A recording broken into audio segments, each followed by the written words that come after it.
right. Hello everyone. I think people are still joining in, but for those of you who have joined, welcome to our webinar, our launch event on the Applied Data Science Bootcamp that is being organized by the MIT IDSS faculty and Great Learning. Looks like people are still joining in. So while we just give it a couple more minutes for folks to join, maybe what we can do is in the meantime, just get a quick pulse for the demographics of folks who are joining in. So maybe for those who have joined, I'll probably ask a few quick questions just to get a pulse for the audience so that we can also help our professors here on how to, what kind of answers they need to give based on the audience. And also, of course, what kind of questions we should be asking them. So maybe I'll start with a quick question, around your familiarity with data science. So a quick poll here: how familiar? What has been your exposure to data science? How familiar are you with it? 4 options, and you can let us know which option you fall under. So option 1, you're not aware about data science at all. Option 2, you're somewhat aware. Option 3, you are a practicing beginner, a practitioner beginner in this field of data science, machine learning. And number 4, you are a practitioner. You are someone who's already working with data science on a regular basis. So 4 options, just trying to understand where you fit in, what's your familiarity level. So which of these 4 options? Not aware at all, somewhat aware, you are a beginner, and the last one is you're quite the expert, you're a practitioner.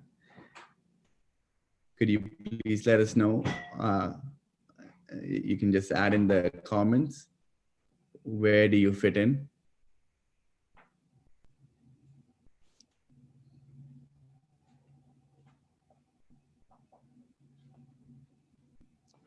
All right, I see some answers coming in here.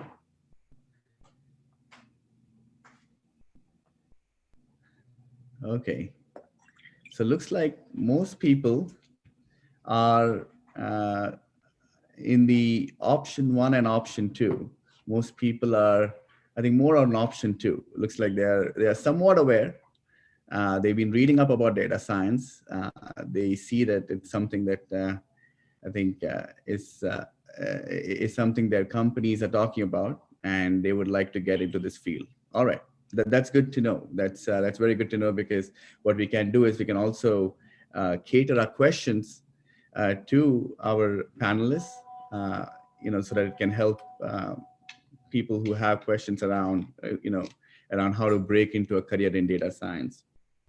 Speaking of a career in data science, another quick question. What is your, I often love to ask the question, why? So why are you interested, assuming you joined this webinar because you have some interest in data science, why are you interested in data science? So again, 3 options.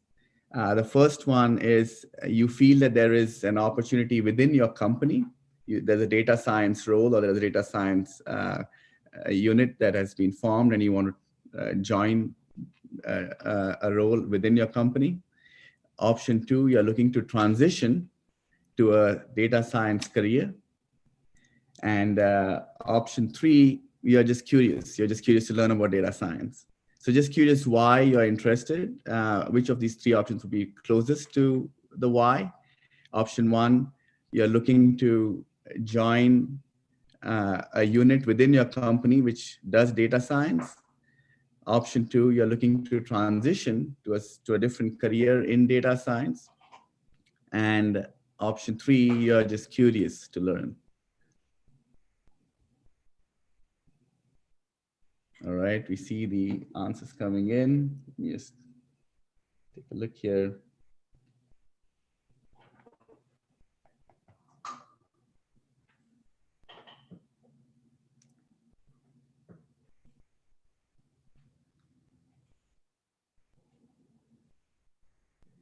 All right, so looks like most of them are around the option two, some of them option one.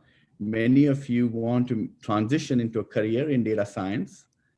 But there are also a lot of you who are looking at within your company, taking up roles, I see also leadership roles in data science.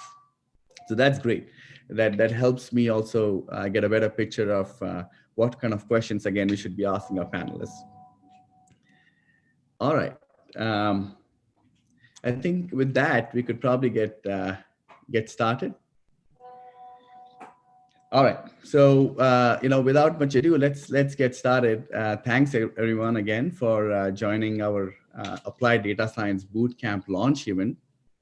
This is a unique event, a unique bootcamp. I would like to say one of the first of its kind, and we'll get to it in a minute on why I think it's pretty unique and why it would provide a unique experience for anyone who wants to advance in their career in data science, in machine learning, in the field of AI.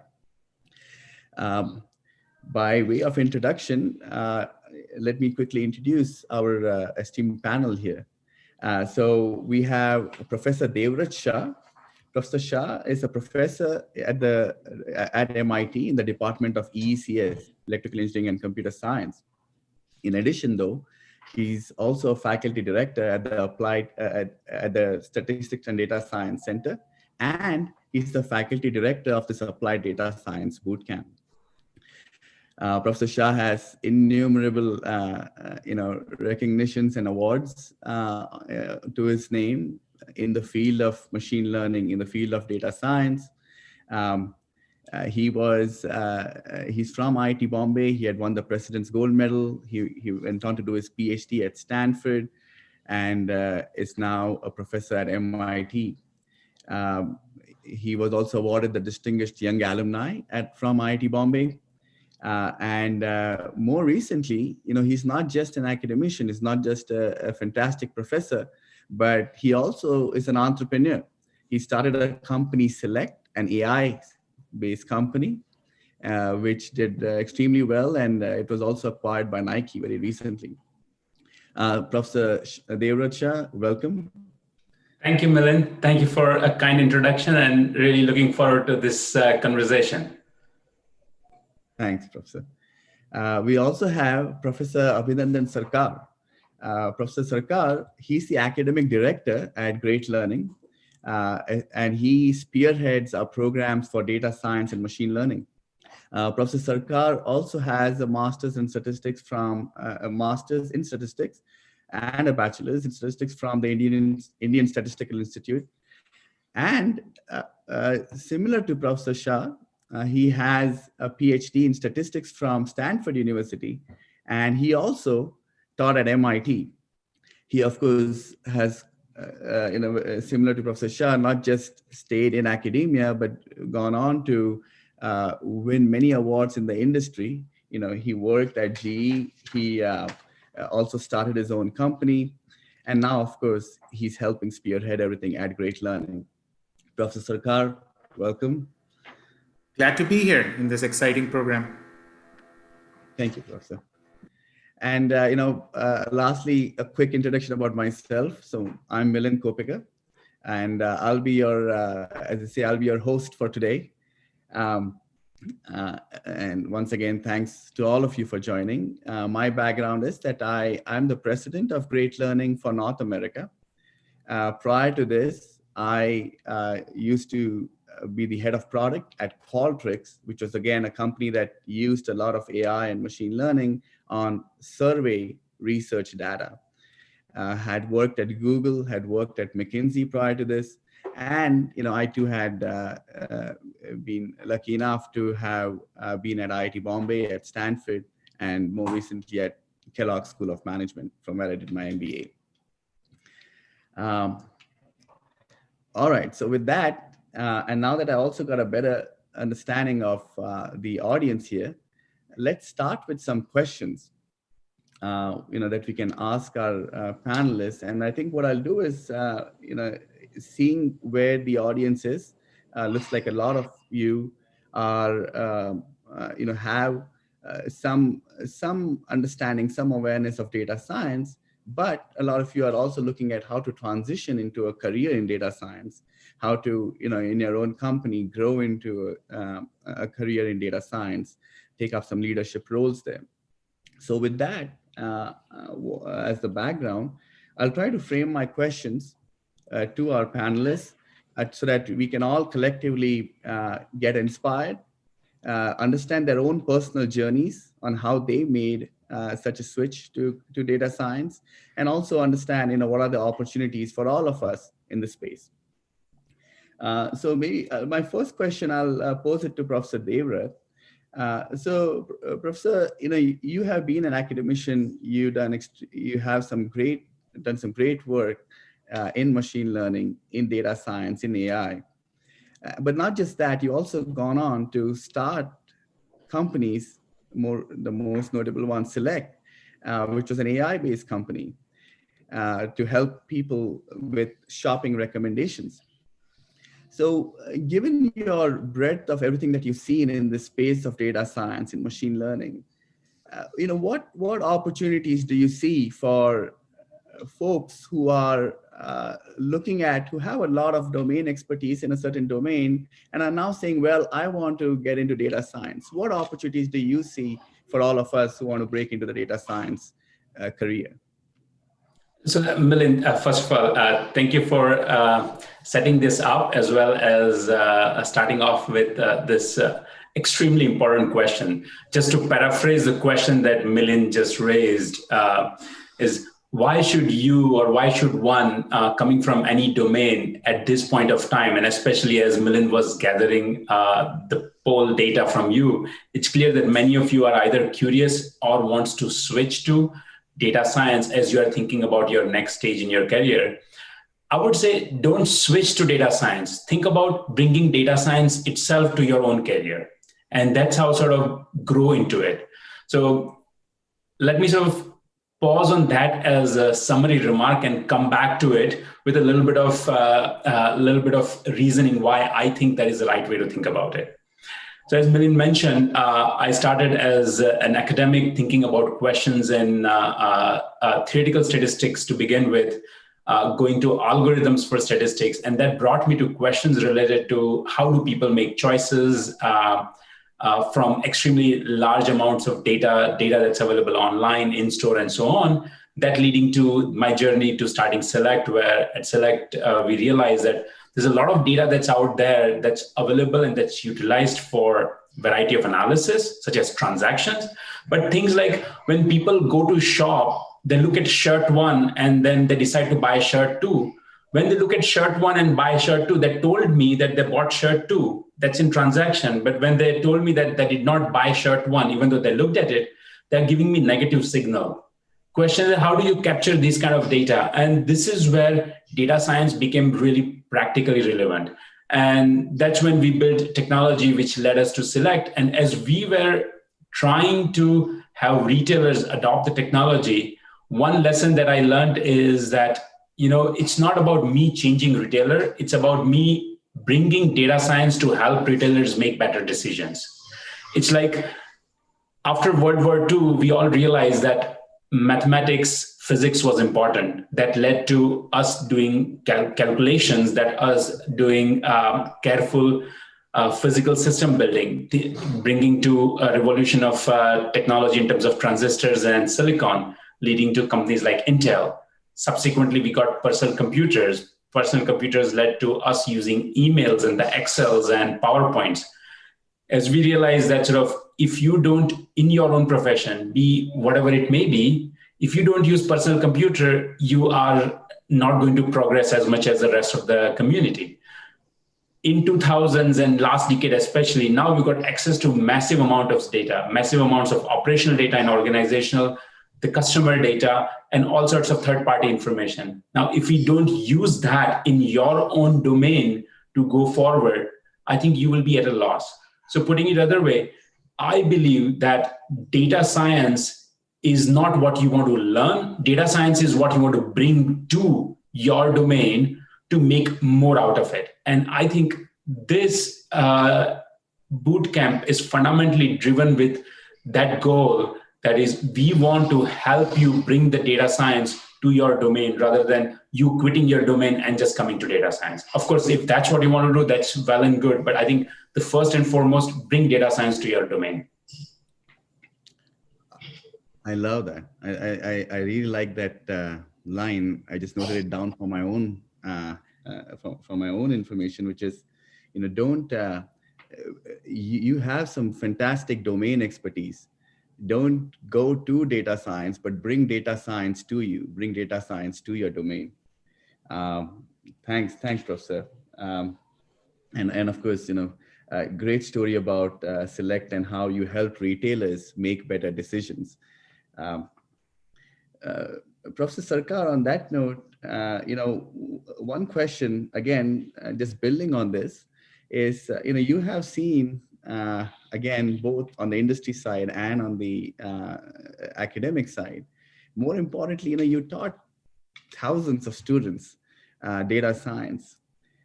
As you look at the industry and as you look at our students and you look at what skills does the industry look for?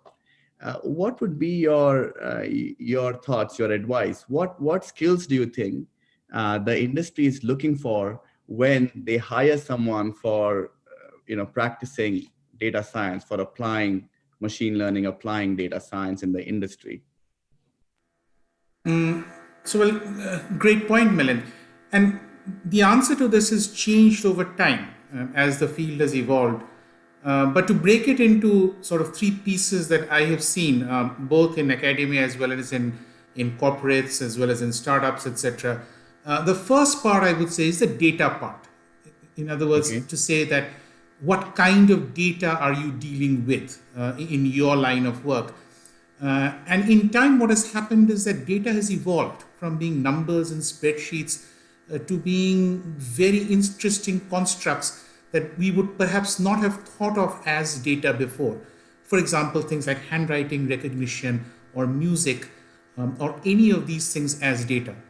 So one of the skills that is being sought is certainly the ability to work with different kinds of data, being able to sort of extract it, transform it, load it in the traditional way, but also being able to visualize it, being able to move it from an analog state on pieces of paper or inside machinery to a digital state inside computers. So that's point number one, dealing with data, just getting it into a form that something can be done with it. The second skill that's looked for typically is what to do with the data, to transform it into value, to transform it into knowledge, which can be very simple things like equations. But what's making this very exciting is sort of the new techniques that are coming into play at this point in time.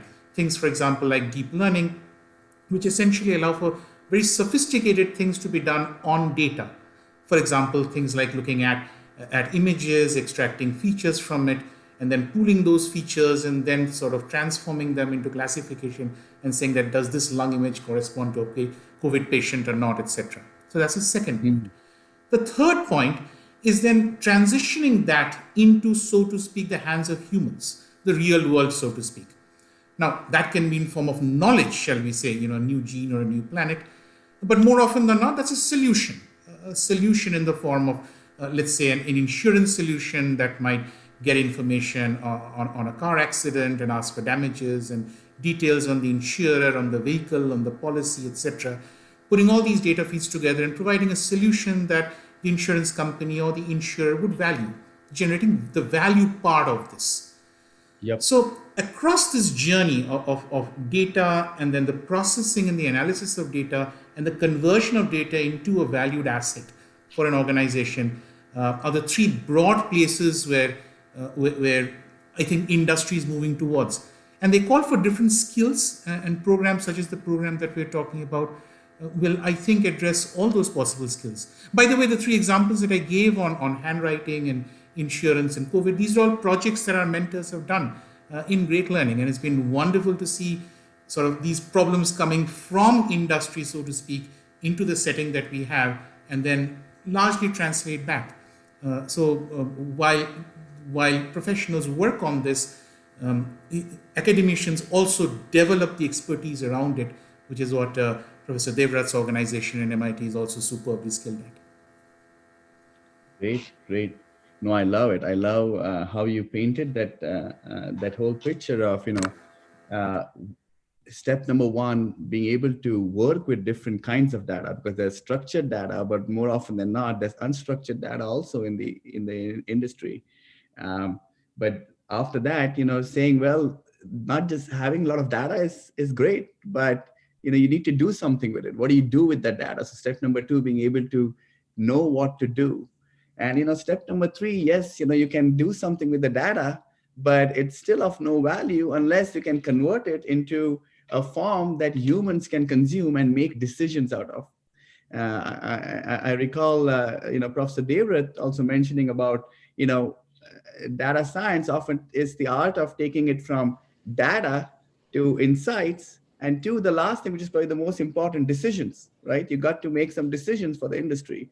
And when you can, take it all the way there, that's when, data science truly becomes effective, truly becomes valuable. And I also loved your example, Professor, of the different kind of applications that our students can learn through programs like these. Love the idea of, the application that you mentioned that some students have done around identifying, just from looking at various lung images, lung scans, being able to identify if somebody's likely to be a COVID patient or not. Amazing impact, and just some amazing examples of what you can do if you were to go through a program such as the Applied Data Science Bootcamp. Let me switch track a little bit. We'd love to, the audience would love to also get a better sense for, these institutions, Great Learning and MIT IDSS. Professor Devrat, you are a faculty at MIT IDSS. Could you help us understand more, what is MIT IDSS? What's its mission? We just would love to know how it is helping make an impact in educating people on data science. Absolutely. So as Milind mentioned, I'm a faculty member at Institute for Data Systems and Society. So let me just decode the name a little bit, and that's exactly our mission. That is, our institution is centered around the systems, the society, and the rigorous method that help solve the problems, especially complex societal challenging problems that can help, that involves both society as well as systems. And the key thing that enables now that was difficult before, among other things, is the substrate or the information of data. So data, in a sense, sits centrally in the middle, and we want to utilize the data-driven approaches to solve complex societal challenges that are relevant, that involves humans as well as technology together and in a rigorous manner. And that's primarily where we are all coming together. Now, as one thinks about society, that's where social sciences, economics, political science, and whatnot is involved. As one thinks about system, this is where engineering, the computer science, electrical engineering, and all sorts of engineering, mechanical engineering, civil, School of Architecture, those are involved. And as we think about data and the rigorous approaches associated with that, this is where mathematics and statistics is involved. Now, as you might find this surprising, and as the other day, myself and Professor Sarkar were having a conversation, he was mentioning that he was thrilled to see finally that after his time at MIT, when there was no statistics department, now we have a Center for Statistics, which is the proxy of department within MIT, is hosted within IDSS for exactly this reason, because the science of data is primarily statistics, or statistics and data science as we call it, and that belongs to IDSS. Now, as I was mentioning, there are different facets to IDSS, and it has brought together people from all 5 schools of MIT. It has engineers, it has social scientists, it has mathematicians, the people who do things hands-on. So, for example, one project that I have been heavily involved over the last couple of years is how do we analyze the data that's coming out of these extremely large-scale field trials like field trials in developmental economics, where my colleagues, who some of you might have heard their name, especially given the recognition that they received, Abhijit Banerjee and Esther Duflo, they have been running this a beautiful field trial in India, in Haryana, where thousands of villages have received some form of policy intervention in terms of incentives to try to understand how we can increase immunization rate. And the data that's collected is such a large scale and humongous amount of effort. At the end of the day, information-wise, it's sparse. So question is that how can we process that out to get more out of it? And that brought IDSS and social sciences close together in an unprecedented way and has led for us development of methods in causal inference with observational studies. The colleagues that I have who spend time thinking about question of data science in sports. So one of the very American passion is baseball, like cricket. And in baseball, one of the big controversies, so to speak, that has been there is people scoring on average a lot more run than before, and it's a quantum jump. So question is that, is it because some foul playing is happening, or is it something else that is natural? Long story short, by doing careful data analysis of how the balls are manufactured and its impact on how much flight a ball can get, and that has led to explanation of this controversy that actually this is not a controversy that is a foul play, but it's just a natural phenomena, how balls are manufactured. Another example is where some of our political scientists who love studying how different things impact outcomes of bills and laws. Now, in United States, as many of us know, each bill that is brought to the floor, there is somebody in Congress or Senate is sponsoring it, and there is some lobbying firm usually is involved, and then there is usually some sponsor, usually industry sponsor, that's supporting it. Now, this information is public, but as Professor Sarkar said, this public information actually is written in the paper. Now, these political scientists have gone ahead and digitized it. Because of this digitization, now there's lots of beautiful data analysis that can be done that connects somebody in the Congress or member of Congress and somebody to the lobbying and somebody to the industry. And now we can understand what sorts of dynamics are at play. And list of such examples of interactions continue. For example, in the COVID setting, naturally, it's part of it is not data-driven and part of it is data-driven. That is, can we do data-driven policy recommendation? And at IDSS, we have an extremely active group called ISOLAT, ISOLAT, that has been active for the last 5 months, which has been actively plowing at these data-driven analysis to both help locally MIT to decide what sort of rule we should follow as we open up, as well as Massachusetts, the National Institute of Health, some of the parts of India where I and few of my colleagues are involved. So it's quite exciting that in these times, even though we individual might be not effective, but with the help of data, we can actually become quite powerful. It's like it's a new, just the way there was a say, right? The pen can be a sword for a journalist. I think data can be a much bigger sword for us, the data scientists. I love it. I love the huge, it's just amazing, the span of disciplines that MIT IDSS is helping disrupt, using the power of data. For those of you who may not recall, since David, cursorily, mentioned it, Professor Abhijit Banerjee and Professor Esther Duflo, so they won the Nobel Prize, using these very techniques, data science techniques. They, of course, applied it in the social sciences field. But that's just the amazing power that I see here. One of the things I'd love to mention here is that in this program, where MIT IDSS has teamed up with Great Learning, the faculty have come together, these very faculty, and have brought together these amazing array of projects, real life applications spread across the whole swath of fields that Devraj just mentioned, from healthcare to finance to e-commerce. And that's what I'm personally excited about, for this boot camp, which is students will get to experience and try and even choose to do one of these projects as the capstone project. Personally, for me, I would love to work, get my hands dirty on the COVID-related capstone projects. Again, a lot of the data sets and the projects that have been curated by the MIT IDSS faculty.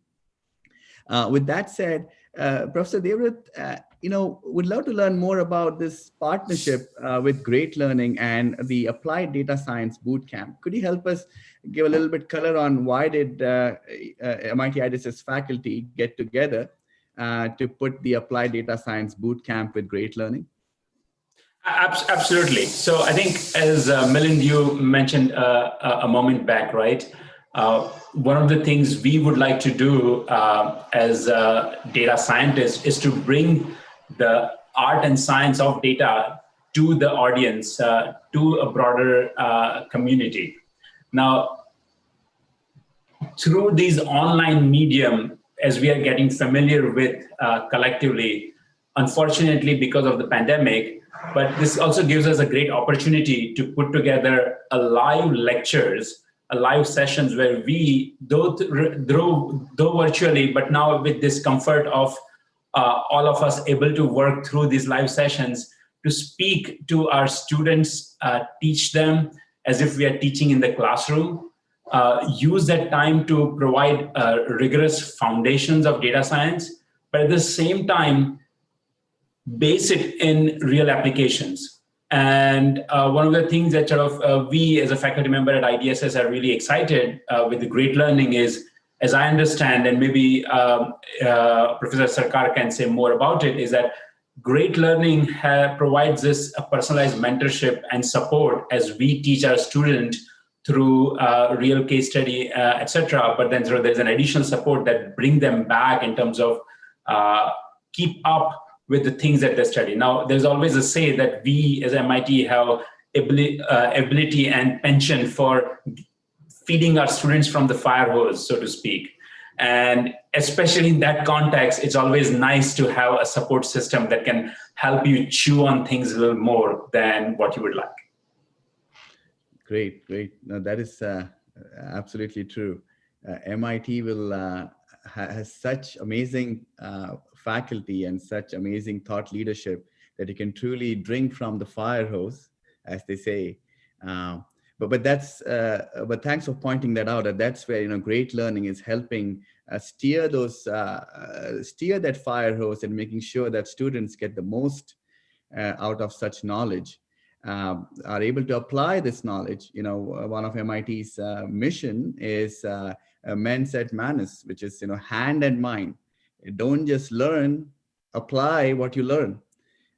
Don't just know what needs to be done, understand why it needs to be done and how to do it. And on that note, Professor Sarkar, since you helped put together the Great Learning model, the personalized mentorship, the feedback, would you have any advice for our students, as they use this boot camp to learn about data science, to make that career transition? What advice would you have for a student on how they could make the most out of opportunities like these to make that transition and advance in data science careers? Yes. So I think that one of the, shall we say, relatively softer entry points into data science is through code, through being able to run a computer program. And very often code is available in coding repositories and in many places where algorithms are explained to say that perhaps you can use this kind of supervised learning algorithm or unsupervised learning algorithm. And there are explanations available for what these algorithms are. And there are many programs, including many that we offer in Great Learning, and that take the learner through that journey of these various algorithms and their implementation through programming, for example, like in languages such as Python, etc. But in this, there is a very crucial piece that gets missed, which is to say that when should we do what? In other words, which algorithm and which situation is suited for which kind of application? For example, let's say that in an earlier incarnation of mine, I worked in industry where we dealt with IoT, Internet of Things data, which is streaming data of various kinds. And there are many features, shall we say, that things, equipment generates data for, and there are many instances for it. Now, this is a lot of data, and this can be put into various kinds of algorithms. But how do we bridge the gap between saying that here is the data and here is what we do with it? And why do we do what we do? Now, to do that well and properly is not easy, which is where I want to pick up on a word that Professor Debabrata talked about, the word rigor, which is to very carefully understand what aspect of the problem can be framed and what box can be put around it to say, therefore it looks like this, and therefore this rigorous definition of the problem, for example, as a regression problem, a classification problem, various recommendation system problem, that translation ability is a very crucial skill to have, and that does not come easily. So therefore, if the foundations become strong, if the ability to think about why a certain algorithm or a certain data science procedure is used in a specific case, that is enormous value add to any learner as they go towards doing that. Now, I have to say that to faculty at MIT, to some extent, this is natural thinking. This is the way they would approach the subject in any case. But the opportunity to translate that natural rigor and mathematical thought into something in code, and therefore to say, oh, this is how this method is used, and this is where it is used and how it is used, that is where I think the value of this kind of bootcamp and this kind of training comes in. Now, the implementation of that, of course, will be through projects, and there are many projects that our learners will go through. I think there's about 6 projects lined up, and of course, there's a large capstone project. And all of them in some way, I think, will focus on saying that if this is the problem you're trying to solve, this aspect of the problem renders itself to this kind of theory, and therefore this is what you will do. As the story often goes, that if you spend $1,000 bill for just knocking on a turbine, and you say it's $1 for knocking on the turbine, but $999 for knowing where to knock on the turbine. It's to some extent it's $1 for running the code, but $999 to know which code to run and why. Which is where I think the rigor of an MIT training and the faculty expertise that they naturally bring to the table comes to our learners. The ability to think like that and draw that translation. And we learn it by doing. In other words, by doing these projects, by translating into saying that if you want to build, let's say, a recommendation system for music, then what about music do we need to know? And what about recommendation systems do we need to know? And therefore, what does that tell us about features in music? And therefore, what does that tell us about algorithms? And therefore, what kind of recommendation system might we want? And how do we put these pieces together? And then if you have the solid training like from Professor Shah and others, that this is what the circumstances of recommendation systems are, and this is what feature engineering can do maybe to music data, just picking an example, then this is how the solution comes together. Right? And that's the value proposition that I think a program like this can bring to the table. To go end to end, not just in building out the information technology in the code, but knowing which code to run, knowing the value, and therefore making the right decision on what data, what science, and what value comes out of doing this. And so I'm very excited to see this, that we can have this kind of intellectual firepower available to this kind of, shall we say, technology talent that we have all over the world, including in India. It's a great match. I love it. Thank you, Professor. Just hearing you speak, I'm excited to sign up for this program, although I'm helping organize it. But you're absolutely right. Just bringing that rigor which the MIT faculty bring, but also taking it and applying it, knowing why I need to use a certain model, knowing what model to use, and bringing everything into life, bringing from data, bringing it into life, making decisions out of it, is what you'll really get through this great combination between the MIT IDSS faculty and great learning. What I'll do is, I think I'd love to open it up for questions, mainly because I'm seeing a lot of questions coming in, which is great. So let me take a look at some of the questions that are pouring in. So a lot of questions for both our panelists. In general, people are loving everything they're hearing here. Thank you for all the great stories that you brought up. One question, maybe this is a question I'd love to ask Professor Shah. So, Devrat, you spoke about bringing data science to your own work. There are some questions here around how should people who are, not from a technology background, so people would be from HR, from marketing, from architecture, you spoke about social sciences as well. So these are not typically considered, quote unquote, technology jobs, right? So there's this question here that I see a theme here around, is data science just for computer science grads? You have a computer science background. So is it just a computer science thing? What's your view on this? Can I, who's not a computer science background, not a technologist, can I also bring, to use your words, bring data science into my domain? Absolutely. So I think maybe easiest analogy that I like to use for this is, maybe you can ask following question. Do you, in your job, send emails and receive emails to more than one person? Second question you should ask is, do you, in your job, prepare presentations where there is some insights provided? And the third question, which I think might just lead to a good answer to your question, is that, do you end up using some form of Excel file in your work? If answer to any one of these, especially the third one, is correct, then definitely there is some room for data science in your role. Now, of course, everybody in popular media, when talks about data science, talks about, well, cars driving themselves on their own, or people identifying cats and dogs from the images, or now people's ability to convert natural language into some structured language, and so on and so forth.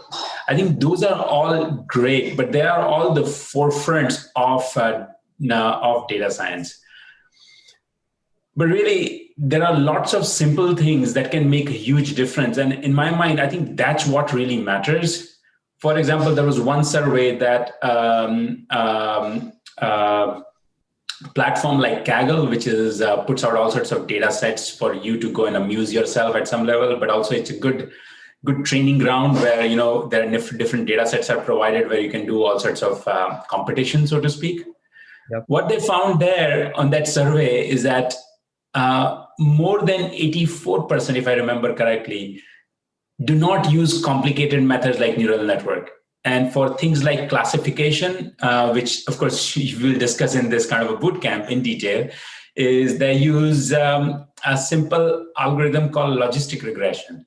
And this is as simple and as old as it gets, but at the same time, it's extremely powerful. So data science is not about using fancy stuff. Yes, fancy stuff is good, but it's also about just making simple things a little bit more systematic or rigorous, so to speak. Yep. No, I love that. I really like the way to the simple things that you can just ask yourself, right? Do you send email to a lot of people? Do you use Excel? Well, and the truth is today, just about everyone, no matter what field they are in, do that. In other words, they all are using data, whether they know it or not, and are trying to make sense out of data. We are in a data-driven world. And I love the stat that Professor Shah just mentioned, which is, look, yes, there are a lot of, sometimes you get overwhelmed by all the fancy algorithms out there. But the reality is, there's power in simplicity, right? The simplest algorithms, and of course, in this boot camp, you will learn a whole gamut of them. But even the simplest ones are extremely powerful, can help you get 80% of the way there if you were to learn it and apply it in your domain. Great, Professor. I'll take a couple of questions from my side, which are more around the logistics of the bootcamp. So one question was, when is the program starting? So the program starts on October 19th. That's when the program starts. Having said that, what we are doing is, especially a lot of folks who are not from, a strong programming background, we are, as soon as you enroll, you will get immediately access to a whole set of modules that are designed, that are curated to get your foundation strong, get you up to a speed where, as the MIT faculty starts teaching, you can hit the ground running.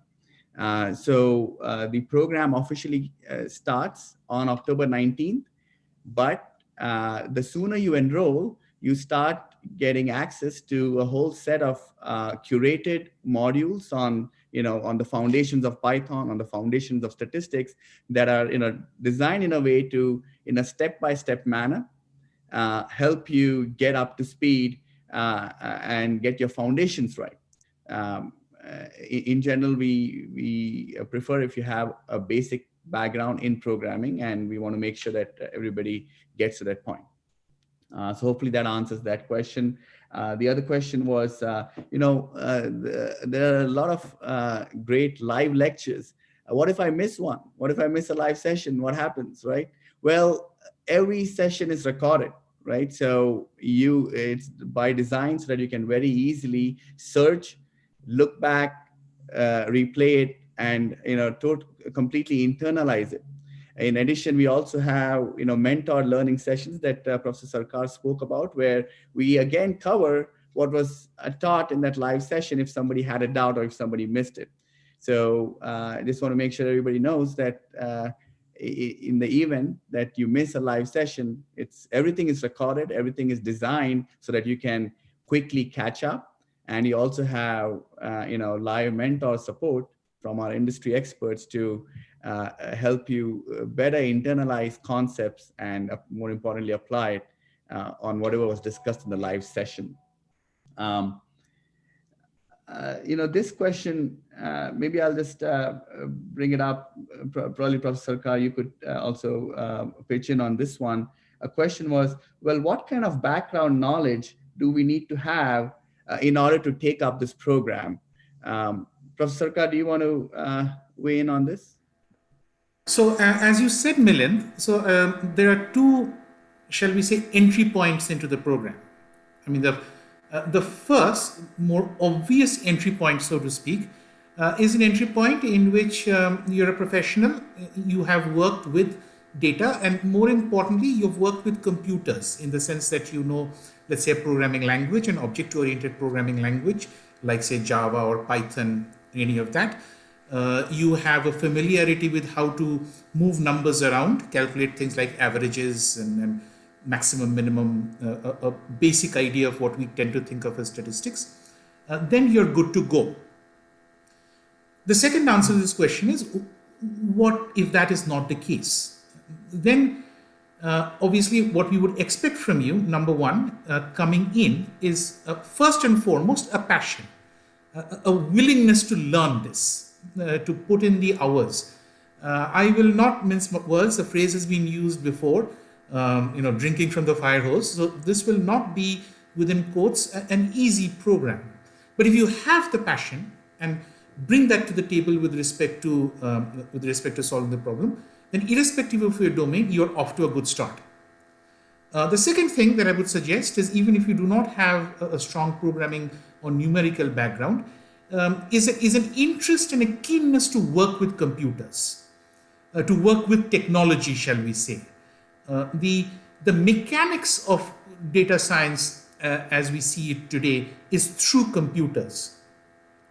So if you have a comfort level with computers, in other words, an ability to, shall we say, open a variety of files, work with spreadsheets, as Professor Shah was saying, then I think to some extent you're good to go. But you will need to join the program earlier so that you can come up to speed with the specifics of certain things.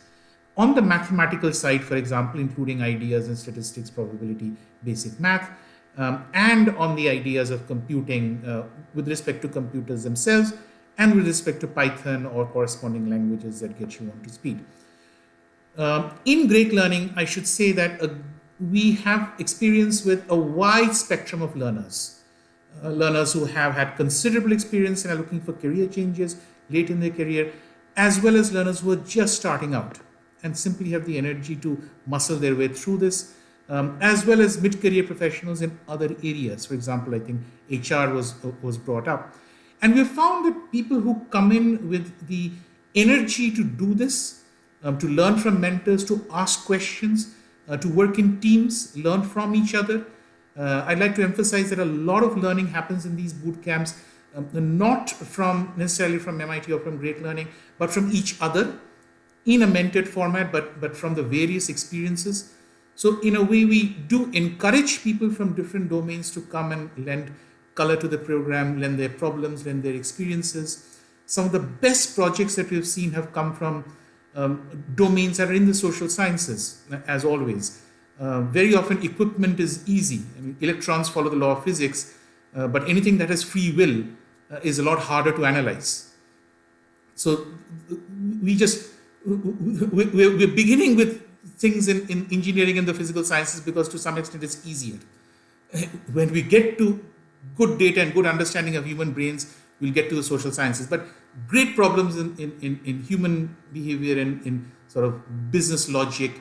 One of the wonderful projects that I saw recently was on mental health, again around the COVID situation, building an application that talks about saying if people are under stress, then how do we understand that? How do we sort of get data from people talking and build a chatbot to respond to mental health circumstances? Now, the skill required to imagine that and bring that out is not a technical skill.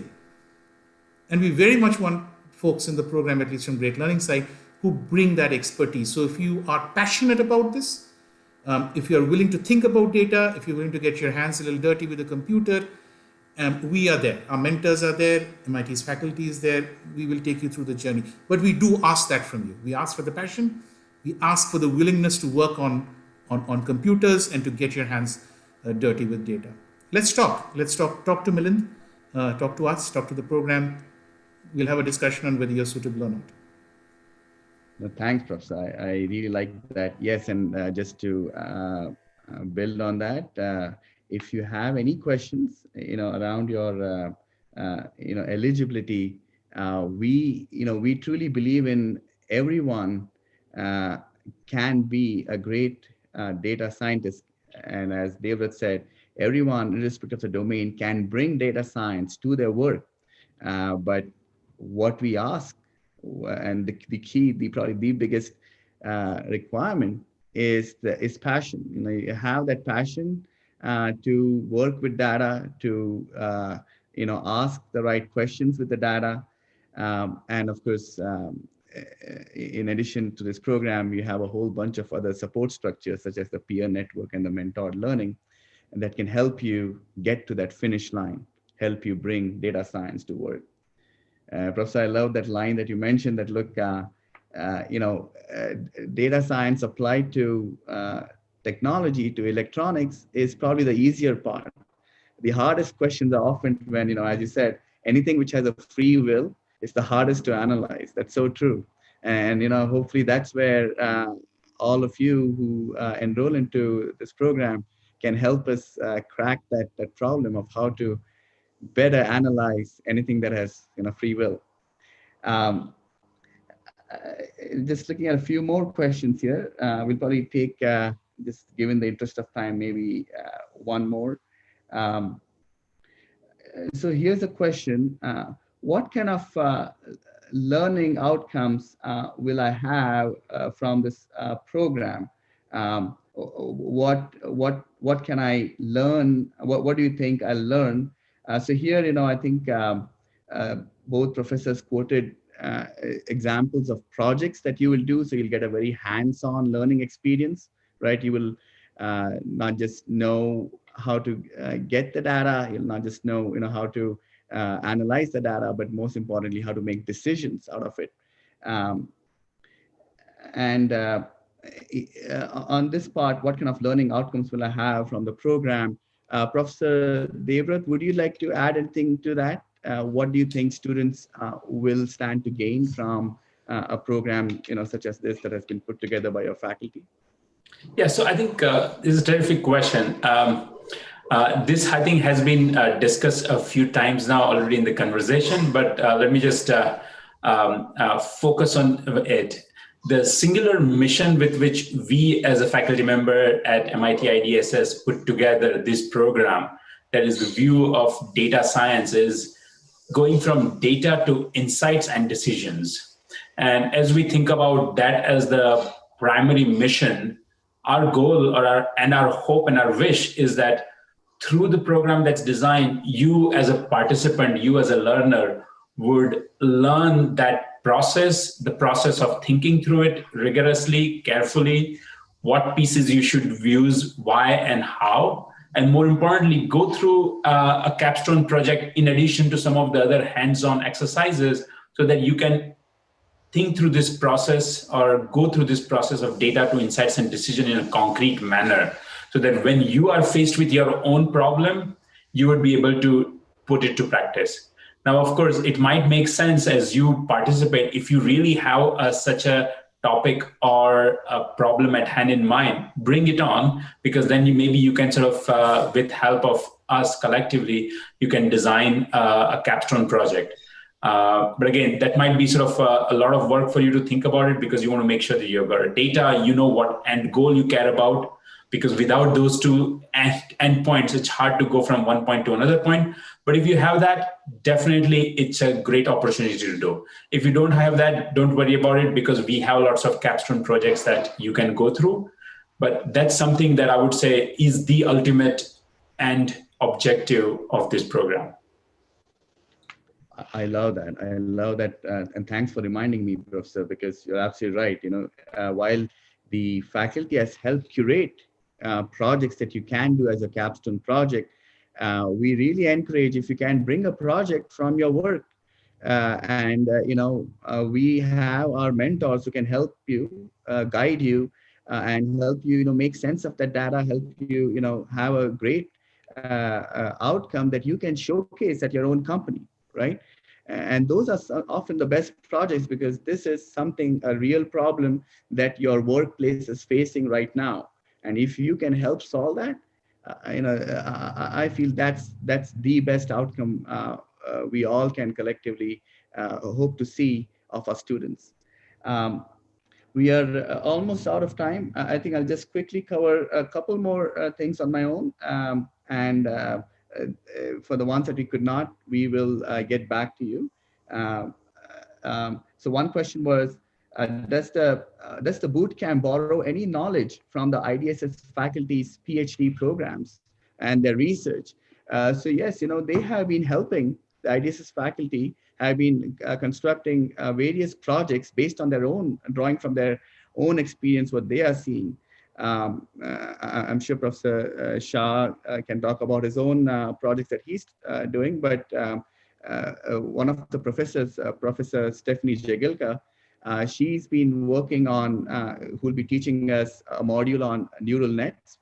She's been working on, in the pharmacy industry, in the pharmaceutical space, how to, identify, different drugs. And she's going to be bringing that example as a case study in the classroom setting, right? So I think it's a great opportunity where we'll have some fantastic faculty who are working on some cutting edge research, be able to share their experiences in a live fashion. With that, there are a few more questions. What we'll do is we'll try to compile that, and given the short time, it's not possible to cover all of them. But I see overall that we have answered most of the, the burning questions. And for the rest, we'll try to compile them and share it with all of you. But again, just that also shows how the overwhelming response that we are seeing for this program. So I would encourage all of you to sign up for this boot camp. It's very unique, as you can see. I'd like to say it's probably the first in its world that has been structured this way, which has great rigor, to quote Professor Sarkar's words, and at the same time, a great set of forward-looking, real life applications that you will be able to get experience on. And, to quote Professor Shah's words, help you take data to insights to decisions, right? Yep. So I look forward to, hearing from all of you. If you have any questions, you can reach out to us on the email address that we have here, or just go to mygreatlearning.com. and you'll be able to have your questions answered. Yep. Thank you again so much, professors. It's been a pleasure. I really appreciate both of you taking time off from the innumerable things that you've been doing that we just heard, just a facet of that, in this 1 hour. Thank you for sharing your stories, and thank you for, just bringing data to life. Thank you, professors. And thank you, everyone. We hope to always a pleasure. Thanks, Look forward Milind. to seeing you all out there. Great pleasure. Yes. Bye-bye. Bye.